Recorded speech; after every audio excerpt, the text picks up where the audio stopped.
Hello दोस्तों, ये finger foods क्या होते हैं और ये लकवा के पेशेंट्स के लिए या ब्रेन की बीमारी वाले पेशेंट्स के लिए क्यों इंपॉर्टेंट होते हैं, क्या इसके इंपॉर्टेंट एग्जांपल्स हैं, आज इस पर बात करेंगे।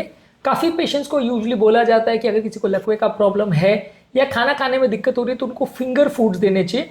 फिंगर फूड से बेसिकली मतलब ये खाने का होता है, यहाँ पे हम किसी की उंगलियां नहीं खा रहे हैं, यहाँ पे मतलब ये है कि ये खाना जो है इजीली पिकअप किया जा सके और हाथ से खाया जा सके, उसको फिंगर फूड बोलते हैं। जिसमें कांटा चूरी या चम्मच की जरूरत ना पड़े, डायरेक्टली हाथ से खाया जा सके, उसको फिंगर फूड्स बोलते हैं। लकवे के पेशेंट में उनको इंडिपेंडेंस देने के लिए या वो प्रॉपर तरीके से खाना खा सके और उनको खाना खाने के लिए छुरी कांटे या बहुत सारी चीज़ों का प्रयोग ना करना पड़े, जहाँ वो चम्मच से कई बार को कंफ्यूज हो जाते हैं या कांटा छुरी यूज़ नहीं कर पाते क्योंकि फिंगर्स और हाथ इतने काम नहीं कर पाते हैं, तो वहाँ पे ये फिंगर फूड्स काम करते हैं, जहाँ पे वो अपना हाथ से बाकी सब यूटेंसिल्स नहीं यूज़ कर पाते। तो इस तरह के खाद्य पदार्थ उनको ज़्यादा देने चाहिए।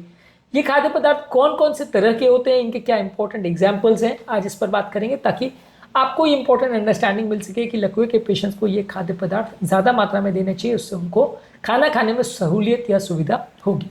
टॉपिक इंपॉर्टेंट है और यूनिक टॉपिक है, शायद ही आपको किसी और चैनल पर मिले, इसलिए इसे एंड तक देखिएगा। चलिए शुरू करते हैं इंपॉर्टेंट वीडियो।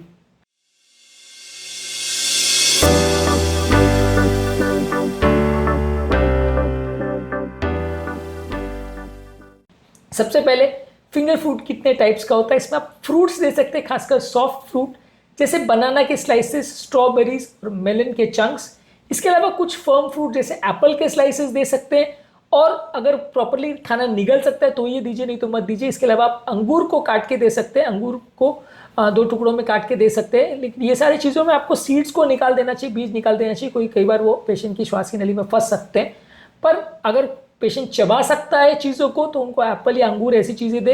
नहीं चबा सकता है तो केला या स्ट्रॉबेरीज या मेलन, ये सारी चीज़ों को, संतरा मौसमी वगैरह को, ये सबको उनको दे, पर ऐसे चीज़ों को चंक्स बना के दे ताकि वो डायरेक्टली हाथ से खा सके। और बहुत ज़्यादा सॉफ्ट नहीं होना चाहिए, बहुत ज़्यादा सॉफ्ट हुआ तो हाथ में मैश हो जाएगा, तो पकड़ नहीं पाएगा, ग्रिप नहीं कर पाएगा। इसके अलावा कुछ कुक्ड फूड प्रोडक्ट्स जैसे स्टीम्ड ब्रोकोली, फूल गोभी, कैरेट स्टिक्स या जुकीनी के स्लाइसेस है, ये पकी हुई सब्जियों को आप दे सकते हैं। कच्ची सब्जियों में खीरे के स्लाइसेस, शिमला मिर्च के स्लाइसेस और टमाटर उनको दे सकते हैं। ये सारी सब्जियों को फिंगर फूड्स की कैटेगरी में रखा जाता है, जिनको आप डायरेक्ट हाथ से खा सकते हैं, छुरी कांटे की उतनी ज़्यादा ज़रूरत नहीं पड़ेगी। इसके अलावा अगर प्रोटीन के सोर्सेज की बात करें तो आप उनको चीज़ दे सकते हैं, उसके स्लाइसेस दे सकते हैं, पनीर दे सकते हैं, बॉयल किए हुए अंडे दे सकते हैं, ऑमलेट के स्ट्रिप्स काट के दे सकते हैं, मीट और फिश दे सकते हैं, जिसमें छोटे छोटे पीसेस उनके देना पड़ेगा। आपको बड़े बड़े पीस और खासकर बोनलेस पीस देना पड़ेगा, उसमें बोन्स नहीं होना चाहिए, नहीं तो उसको खाना थोड़ा इस तरह के पेशेंट को दिक्कत होता है, चबाने में भी कई बार दिक्कत होती है। इसके अलावा प्लांट बेस्ड फूड प्रोडक्ट्स की अगर हम बात करें तो टोफू या फलाफेल के बॉल्स उनको दे सकते हैं, ये उनको प्रोटीन का अच्छा सोर्स रहेगा। कार्बोहाइड्रेट्स की बात करें तो आप उनको ब्रेड दे सकते हैं, छोटी सैंडविचेस दे सकते हैं, ब्रेड स्टिक्स दे सकते हैं, टोस्ट फिंगर्स दे सकते हैं। इसके अलावा बिस्किट्स, होल ग्रेन क्रैकर्स या सॉफ्ट बिस्किट्स वगैरह दे सकते हैं, और अलग अलग तरह के राइस बॉल्स या मिनी पास्ता के शेप्स उनको दे सकते हैं। ये सारी चीज़ें उनको निगलना और पकड़ना थोड़ा ईजी रहेगा। इसके अलावा नट्स और सीड्स की अगर बात करें तो बादाम और सनफ्लावर के सीड्स दे सकते हैं, अगर वो उसको चबा पा रहे तो ही दीजिए, नहीं तो मत दीजिए। इसके अलावा स्नैक बार्स में उनको सीरियल बार्स वगैरह दे सकते हैं, ये भी थोड़े सॉफ्ट होने चाहिए। पॉपकॉर्न्स दे सकते हैं, जो कि थोड़ा सा उसमें नमक डाल के दे सकते हैं, यदि वो उसको खाना चाहे, उसका टेस्ट पसंद आए तो उसको दे सकते हैं। स्वीट डिशेस की अगर बात करें तो कुछ बेक प्रोडक्ट्स जैसे केक्स, ब्राउनीज और सॉफ्ट कुकीज़ दे सकते हैं, उनको बहुत ज़्यादा, उनको बिस्किट्स वगैरह मत दीजिए, हार्ड खासकर अगर हो तो चबाना मुश्किल होगा। और फ्रूट स्नैक्स में उनको फ्रूट के पीसेस या फ्रूट को सॉफ्ट करके उसका एक मैश बना के वो उनको दे सकते हैं, पर बिल्कुल उसको पानी मत कर दीजिएगा, नहीं तो चम्मच से उनको पकड़ना पड़ेगा, उनको हाथ से खाना मुश्किल होगा। तो इस तरह से आप उनको बना के दे सकते हैं। ज़्यादातर ये सारी चीज़ों को इंपॉर्टेंट चीज़ ये है कि जो खाने की चीज़ है वो बहुत बड़े साइज़ की या बहुत छोटे साइज़ की नहीं होना चाहिए, पकड़ने में ईजी होना चाहिए, क्योंकि मेनली फिंगर फूड्स का कॉन्सेप्ट ये है कि यहाँ पे पेशेंट को जो लकवा या पैरालिसिस है उसको चीज़ों को खाने में दिक्कत आ रही है, तो वहाँ पे आप उनको बिल्कुल मैश करके देंगे और वो हाथ से पकड़ेंगे तो चीज़ें स्लिप हो जाएंगी। बहुत बड़ा देंगे तो खा नहीं पाएंगे, तो उसका साइज़ प्रॉपर होना चाहिए ताकि उसको चबा सके, खा सके। उसका कंसिस्टेंसी और टेक्सचर बहुत ज़्यादा सॉफ्ट और चूएबल होना चाहिए। अगर हार्ड चीज़ उनको देंगे जैसे अखरोट वगैरह या बादाम वगैरह जो कि हार्ड है, चबा नहीं पाएंगे तो दिक्कत है। थोड़ा सा सॉफ्ट किया हुआ चीज़ें हो या भिगो के दिया हुआ चीज़ हो तो बेटर है।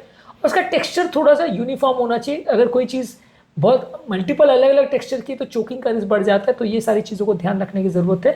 इसके अलावा आपको ध्यान देना है कि उसमें न्यूट्रिशनल बैलेंस पेशेंट का मेंटेन रहे, उसको proteins, vitamin, minerals, carbohydrates, fats सब चीज़ मिल जाए। ये चीज़ों को ध्यान देने की जरूरत है। अगर आप एक ही तरह का खाना उसको दे देंगे कि बिस्किट ही दे रहे हैं तो बिस्किट ही देते जा रहे हैं, तो पेशेंट को ओवरऑल न्यूट्रिशनल प्रॉब्लम्स लंबे समय में होने का चांस बढ़ जाएगा। आप उसको मिक्स करके दीजिए, प्रोटीन्स, विटामिन, मिनरल्स, कार्बोहाइड्रेट सब चीज़ों के थोड़े थोड़े अलग अलग वैरायटीज़ उनको देंगे तो उनको ज़्यादा फायदा होगा। हमने भी इस टॉपिक पे अलग अलग हेडिंग्स में डिवाइड किया है कि कौन से प्रोटीन्स होते हैं, कौन से कार्बोहाइड्रेट्स होते हैं, कौन सी मीठी चीज़ें होती हैं। तो इस हिसाब से यदि आप पेशेंट को देंगे तो बेटर है। फ्रूट्स और वेजिटेबल्स में भी क्या दे सकते हैं वो भी हमने आपको बताया। तो इस हिसाब से अगर आप डिसाइड करोगे पेशेंट का खाना तो ज़्यादा बेटर होगा। लकवे के पेशेंट उसको खा सकते हैं। फिंगर फूड्स का कॉन्सेप्ट को समझना जानना जरूरी है, क्योंकि लकवे के पेशेंट्स के लिए फूड का चॉइस करना बड़ा मुश्किल इशू रहता है। ये ज़्यादातर उम्र दराज पेशेंट्स और डिमेंशिया के पेशेंट्स में भी यही सिस्टम एप्लीकेबल होता है, क्योंकि उनको भी खाना चबाना थोड़ा मुश्किल होता है। तो ये सारी चीज़ों की में उम्र दराज पेशेंट को जहाँ उनके दांत भी कॉम्प्रोमाइज़ होते हैं तो कई बार एडिशनल उनको प्रॉब्लम्स होती है, तो फूड को और ज़्यादा सॉफ्ट और ज़्यादा पीस के उनको देना पड़ता है ताकि वो ज़्यादा इजीली चबा के खा सके। तो ये सारे इश्यूज उनके लिए ज़्यादा एप्लीकेबल है। अलग अलग व्यक्ति की इंडिविजुअल रिक्वायरमेंट्स अलग हो सकती है, जिसके दांत की कंडीशन कैसी है, हाथों की कंडीशन कैसी है, और उसको लकवे में कितना डैमेज हुआ है, कितना वो खा पा रहा है, निगल पा रहा है, ये सारी चीज़ों में ध्यान रख के पेशेंट का फूड मेन्यू आपको डिसाइड करना पड़ेगा। तो आज के टॉपिक में हमने बात करी कि फिंगर फूड्स क्या होते हैं, लकवे के पेशेंट्स के लिए या उम्रदराज पेशेंट्स के लिए फूड चॉइसेस कैसे करते हैं और क्या क्या चीज़ों का ध्यान रखते हैं। इस पर ऑलरेडी हमने सेपरेट वीडियोस किए, इन्हें ज़रूर चेकआउट करें। टॉपिक एंड करने से पहले जो लोग हमारे चैनल पर नए हैं उन्हें रिक्वेस्ट करूँगा कि चैनल को सब्सक्राइब करें, वीडियोज़ को लाइक करें, शेयर करें, फॉलो करें, कमेंट करें पूरा दिन।